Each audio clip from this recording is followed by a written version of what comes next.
Perkenalkan, nama saya Elvan Romansa Energia dari kelas 9A nomor absen 13.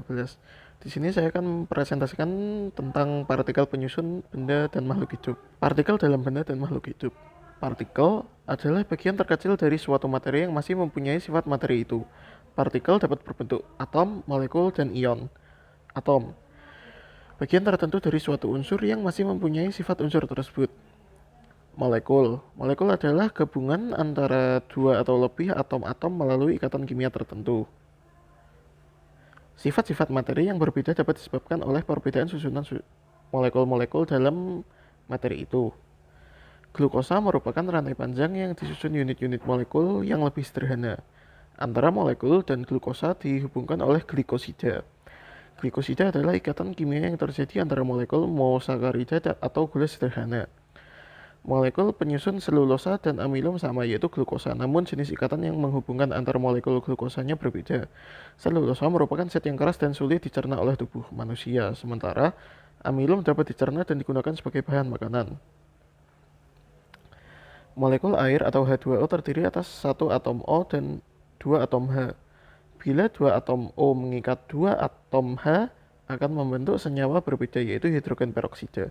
Fenomena tersebut menunjukkan bahwa perbandingan jenis atom dan suatu molekul akan menghasilkan sifat senyawa yang berbeda dan jenisnya berbeda. Atom dan partikel penyusunnya. 1. Partikel subatom. Atom tersusun atas bagian yang lebih kecil lagi disebut subatom. Subatom yaitu neutron atau N, proton atau P, elektron atau N. Ini adalah model atom helium. Perkembangan teori atom. Menurut John Dalton, atom adalah sebagai bola pecel yang merupakan bagian terkecil yang tidak dapat dibagi lagi. Setiap unsur terdiri atas atom-atom yang identik satu sama lain. Atom-atom dari unsur berbeda adalah berbeda. Atom-atom dapat bergabung membentuk molekul. Menurut Joseph John Thomson, atom merupakan bola bermuatan positif dan di tempat-tempat tertentu terdapat elektron-elektron yang bermuatan negatif seperti kismis dalam roti. Menurut Ernest Rutherford, atom berbentuk bola yang di tengah-tengahnya terdapat inti atom yang merupakan pusat muatan positif dan pusat massa, sedangkan elektron-elektron bergerak berputar mengelilingi inti atom. Menurut Niels Bohr, atom terdiri atas inti atom yang masanya yang menjadi pusat massa atom dan pusat muatan positif, sedangkan elektron bergerak mengelilingi lintasan tertentu atau orbit. Perkembangan teori atom modern atau mekanika gelombang. Atom tersusun atas partikel subatom yaitu neutron atau N, proton atau P, elektron atau E. Neutron dan proton membentuk inti yang padat disebut nukleus atau inti atom. Elektron bergerak di sekeliling inti dengan kecepatan hampir seperti kecepatan cahaya dan membentuk awan elektron yang disebut orbital. Pada awan elektron tersebut, posisi elektron tidak dapat ditemukan.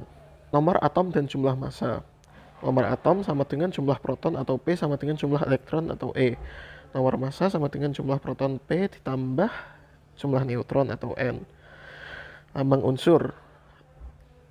Di sini menerangkan X adalah lambang unsur, A adalah nomor massa, dan Z adalah nomor atom. Pembentukan molekul dan ion. 1. Konfigurasi elektron. Konfigurasi elektron adalah susunan elektron di dalam suatu atom. Tingkat energi di dalam suatu atom berturut-turut dilambangkan dengan K untuk kulit atom pertama atau N sama dengan 1, L untuk atom kulit atom kedua atau disebut N sama dengan 2, M untuk kulit atom ketiga atau N sama dengan 3, dan seterusnya. 2. Ion dan ikatan ion. Ion yang bermuatan positif dapat disebut kation dan ion yang bermuatan negatif disebut anion. Senyawa yang terbentuk dari kation dan anion tersebut disebut senyawa ion. Gaya tarik-menarik atau elektrostatik antara kation dan anion dalam senyawa disebut ikatan ion. Pembentukan ikatan kimia melalui penggunaan bersama elektron oleh dua atom disebut dengan ikatan kovalen. Senyawa-senyawa yang antar atomnya berikatan kovalen disebut senyawa kovalen. 3. Identifikasi unsur. Warna khas yang dihasilkan oleh unsur-unsur pada keadaan terbakar digunakan untuk mengetahui keberadaan suatu unsur dalam suatu materi secara kualitatif. Prinsip tersebut digunakan untuk ilmuwan untuk mengidentifikasi suatu unsur secara kualitatif dalam suatu bahan dan disebut sebagai uji nyala. Sifat zat dan hubungannya dengan partikel. Sifat fisika. Sifat fisika adalah sifat yang dapat diamati tanpa mengubah ciri dan komposisi suatu zat. A. Kerapatan. Kerapatan adalah massa zat dalam volume tertentu. Perbedaan kerapatan terjadi karena perbedaan massa atom partikel penyusun zat. B. Kekerasan. Kekerasan adalah ukuran untuk menentukan kekeras atau lunaknya suatu zat. Alat ukurnya adalah sklerometer. C. Elastisitas. Elastisitas adalah kemampuan suatu benda untuk mempertahankan dirinya ketika terkena gaya dan mampu untuk kembali ke ukuran serta bentuk awal. D. Daya hantar. Daya hantar atau kemampuan suatu zat untuk menghantarkan panas atau listrik berdasarkan sifat benda dapat dibedakan menjadi konduktor, isolator, dan semikonduktor. Kemagnetan. Sifat kemagnetan adalah kemampuan suatu zat untuk dapat dipengaruhi oleh medan magnet. Sifat magnet ada 3, ferromagnetik, paramagnetik, dan diamagnetik. F. Fisikositas atau kekentalan. Fisikositas adalah ukuran kekentalan fluida yang menyatakan besar kecilnya gesekan di dalam fluida. Semakin besar fisikositas fluida, maka semakin sulit suatu fluida mengalir dan semakin sulit suatu benda bergerak di dalam fluida tersebut. Fisikositas dihasilkan oleh gaya kohesi. G. Suhu saat zat cair mulai berubah menjadi uap pada tekanan tertentu. H. Beku.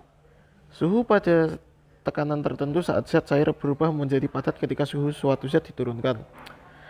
I. Leleh. Suhu pada tekanan tertentu saat zat padat berubah menjadi cair. Sifat kimia. Sifat kimia adalah sifat yang tampak pada suatu zat ketika zat tersebut mengalami perubahan atau reaksi menjadi zat lain. Contohnya adalah kestabilan, kereaktifan, dan korosivitas. Sekian presentasi dari saya. Terima kasih.